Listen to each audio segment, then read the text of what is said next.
ፊቶ ላይ የሚወጡ ጥቋቁር ነጠብጣቦች አሳስበውታል? ሰላም፣ ዶክተር ራሄል ካሳለኝ ከስታር ስኪን ኬር። እነዚህ ጥቋቁር ነጠብጣቦች በምን እንደሚከሰቱ ለማወቅ ይፈልጋሉ? ብዙ ጊዜ እነዚህ የሚከሰቱት አንደኛ ከእድሜ ጋር በተያያዘ፣ ሁለተኛ ብዙ ፀሐይ የሚያገኘን ከሆነ ይሄንን ለመከላከል የፀሐይ መከላከያ ወይም ዲፒኤን ትሪትመንት የሚባሉትን መጠቀም ያስፈልጋል። የዲፒኤን ትሪትመንት እዚህ ስታር ስኪን ኬር እንሰጣለን። ኃይሉን አጀስት እያደረግን እንደዚህ ጥቋቁር ነገሮች ማቃጠል ማለት ነው።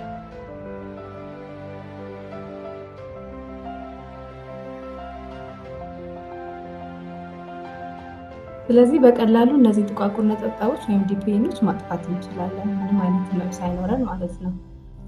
እንደዚህ አይነት ተመሳሳይ ችግር ካለባችሁ ስታር ስኪን ኬር ቀበና አደባባይ ቤላ ገስት ሃውስ ብላችሁ ፈርስት ፍሎር ወይም አንደኛ። ለበለጠ መረጃ ባዮ ላይ በሚገኘው ስልክ ይደውሉልን።